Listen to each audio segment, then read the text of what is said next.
ADGP Ajith കുമാറിനെ മാറ്റി നിർത്തണമെന്ന് CPI ദേശീയ എക്സിക്യൂട്ടീവ് അംഗമായ അഡ്വക്കേറ്റ് കെ പ്രകാശ് ബാബു.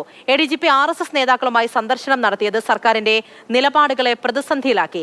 അജിത് കുമാറിന്റെ രഹസ്യ സന്ദർശനം എന്തിനാണെന്നറിയാൻ പൊതുസമൂഹത്തിന് താൽപര്യമുണ്ടെന്നും അഡ്വക്കേറ്റ് പ്രകാശ് ബാബു ജനയുഗം ദിനപത്രത്തിലെ ലേഖനത്തിൽ പറയുന്നുണ്ട്.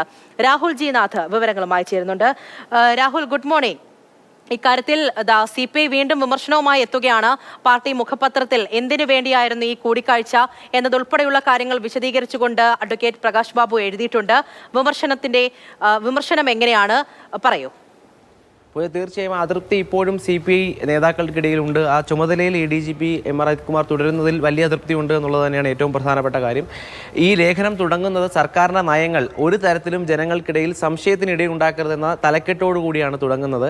ആ എഴുതി തുടരുമ്പോൾ അദ്ദേഹം പറയുന്നത് അജിത് കുമാർ ഈ ചുമതലയിൽ തുടരുമ്പോൾ ജനങ്ങൾക്ക് അത്തരത്തിൽ പല സംശയങ്ങളും ഉണ്ടാകുന്നു. അത് സർക്കാരിൻ്റെ നയവുമായി ബന്ധപ്പെട്ട് ഒരു വെള്ളം ചേർക്കലാകുന്നു എന്നുള്ളത് തന്നെയാണ് പറഞ്ഞു വയ്ക്കുന്നത്. ഏതായാലും ഈ ചുമതലയിൽ അദ്ദേഹം തുടരുമ്പോൾ ഉണ്ടാകുന്ന പല ചോദ്യങ്ങൾ പറയുന്നുണ്ട്. ഒന്ന്, ഇത്തരത്തിൽ RSSുമായി ഒരു കൂടിക്കാഴ്ച നടത്തുമ്പോൾ അത് എന്തിനായിരുന്നു എന്നുള്ള ചോദ്യമാണ് ഏറ്റവും പ്രധാനപ്പെട്ട ചോദ്യം. അത്തരത്തിലൊരു സാഹചര്യം കേരളത്തിൽ ഉണ്ടായിരുന്നു, ക്രമസമാധാനപരമായ ഒരു പ്രശ്നം കേരളത്തിൽ ഉണ്ടായിരുന്നു, അങ്ങനെ ചർച്ച നടത്താൻ. ഇനി ചർച്ച നടത്തുമ്പോൾ അത് ഔദ്യോഗികമായിരുന്നു, അത് വ്യക്തിപരമായതായിരുന്നു എന്നുള്ള രണ്ട് ചോദ്യങ്ങളാണ് ഏറ്റവും പ്രധാനമായി ഉന്നയിക്കുന്നത്. ഇനി മറ്റൊരു കാര്യം പറഞ്ഞത്, ഒരു ചട്ടലംഘനം എന്ന പേരിൽ അജിത് കുമാറിനെ മാറ്റി നിർത്താൻ സർക്കാരിനാകില്ല എന്ന് അദ്ദേഹം സമ്മതിക്കുന്നുണ്ട്. അപ്പോഴും ധാർമ്മികമായി സർക്കാരിൻ്റെ നയങ്ങൾ തിരിച്ചറിഞ്ഞുകൊണ്ട് പ്രവർത്തിക്കുന്ന ഉദ്യോഗസ്ഥരാകണം സർക്കാരിൻ്റെ ഭാഗമായി നിൽക്കേണ്ടത്. അത്തരത്തിൽ അല്ലാത്ത ഉദ്യോഗസ്ഥരെ ജനങ്ങളുമായി നിരന്തരം ബന്ധപ്പെടുന്ന പദവികളുണ്ടെങ്കിൽ അവിടെ നിന്ന് മാറ്റി നിർത്തപ്പെടണം എന്നുള്ള കാര്യം തന്നെയാണ് തീർച്ചയായും പറയുന്നത്. LDF യോഗത്തിൽ CPI ഉൾപ്പെടെയുള്ള ഘടകകക്ഷികൾ പലരും ഇത്തരത്തിൽ MR അജിത് കുമാർ ഈ സ്ഥാനത്ത് നിന്ന് മാറി നിൽക്കണമെന്ന് ആവശ്യം ഉന്നയിച്ചപ്പോൾ മുഖ്യമന്ത്രിയാണ് പറഞ്ഞത് അന്വേഷണം നടക്കുകയാണ്, അന്വേഷണത്തിന് ശേഷം തീരുമാനമെടുക്കാമെന്ന് പറഞ്ഞത്. ആ തീരുമാനം അല്ലെങ്കിൽ ആ ഒരു നിലപാടിനോട് ഘടകകക്ഷികൾ പറഞ്ഞു, CPI ഉൾപ്പെടെയുള്ളവർ മൗനം പാലിക്കുകയായിരുന്നു. എന്നാൽ ആ മൗനത്തിനുള്ളിലും അതൃപ്തി പുകയുന്നു എന്നുള്ളത് തന്നെയാണ് ഇപ്പോൾ വ്യക്തമാകുന്നത്. എന്തായാലും ADGP MR അജിത് കുമാർ ആ സ്ഥാനത്ത് തുടരുമ്പോൾ അത് സർക്കാരിൻ്റെ നയങ്ങൾ അത് കളങ്കിതമാവുകയാണ്, അല്ലെങ്കിൽ സർക്കാരിൻ്റെ നയങ്ങൾ തിരിച്ചറിയാത്ത ഉദ്യോഗസ്ഥർ അവർ മാറ്റി നിർത്തപ്പെടണമെന്ന് വളരെ ശക്തമായി തന്നെയാണ് CPI നേതാക്കൾ പറയുന്നത്. അതിൻ്റെ ഒരു ഉദാഹരണമാണ് ഇപ്പോൾ CPI ദേശീയ എക്സിക്യൂട്ടീവ് അംഗം കെ പ്രകാശ് ബാബുവിൻ്റെ ലേഖനം. തീർച്ചയായിട്ടും ആ ഒരു ഉദാഹരണം എന്ന് പറയുന്നത് കടുപ്പിച്ച ഭാഷയിൽ തന്നെ പറയുന്നുണ്ട് എന്നുള്ളതാണ്. അത് ആ മുഖപത്രത്തിൽ, നമുക്ക് പാർട്ടി പത്രത്തിലെ ലേഖനത്തിൽ കൃത്യമായി തന്നെ വായിച്ചെടുക്കാനും പറ്റുന്നുണ്ട്.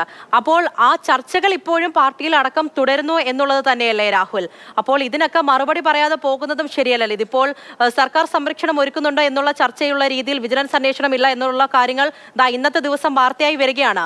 അതിപ്പോൾ സർക്കാരിന്റെ കോർട്ടിലാണ് കാര്യങ്ങളെല്ലാം നിലനിൽക്കുന്നത്. ആ രീതിയിൽ കൃത്യമായി കാര്യങ്ങൾ നടപ്പിലാക്കിയില്ല എന്നുണ്ടെങ്കിൽ ഈ ചർച്ചകളും വിമർശനങ്ങളും ഇനിയും മുന്നിലേക്ക് പോകും. അവിടെയും മൗനം തുടർന്നിട്ട് കാര്യമില്ലല്ലോ. തീർച്ചയായും ആ മൗനം LDFിൻ്റെ ഒരു ഐക്യത്തെ, മുന്നണിയുടെ ഐക്യത്തെ തന്നെ ബാധിക്കും എന്നുള്ളതാണ് ഏറ്റവും പ്രധാനപ്പെട്ട കാര്യം. കാരണം ആദ്യഘട്ടത്തിൽ LDF യോഗത്തിൽ ഈ വിമർശനങ്ങൾ ഉന്നയിച്ചപ്പോൾ മുഖ്യമന്ത്രിയുടെ നിലപാടാണ് അവിടെ സ്വീകാര്യമായി എടുക്കുകയും പലരും മൗനം പാലിക്കുകയും ചെയ്തു. അതിനപ്പുറത്തേക്ക് ആദ്യത്തെ അന്വേഷണം പ്രഖ്യാപിച്ചപ്പോൾ തന്നെ DGPയുടെ ചുമതലയുണ്ടെങ്കിൽ പോലും ആ ചുമതലയിൽ നിന്ന് ADGP മാറുന്നില്ല.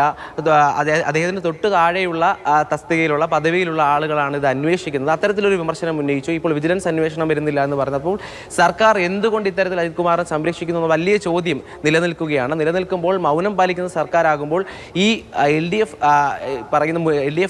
എന്ന മുന്നണിയുടെ ഐക്യം തന്നെയാണ് ഏറ്റവും പ്രധാനപ്പെട്ട ചോദ്യചിഹ്നമായി മാറുന്നത്. പൂജ.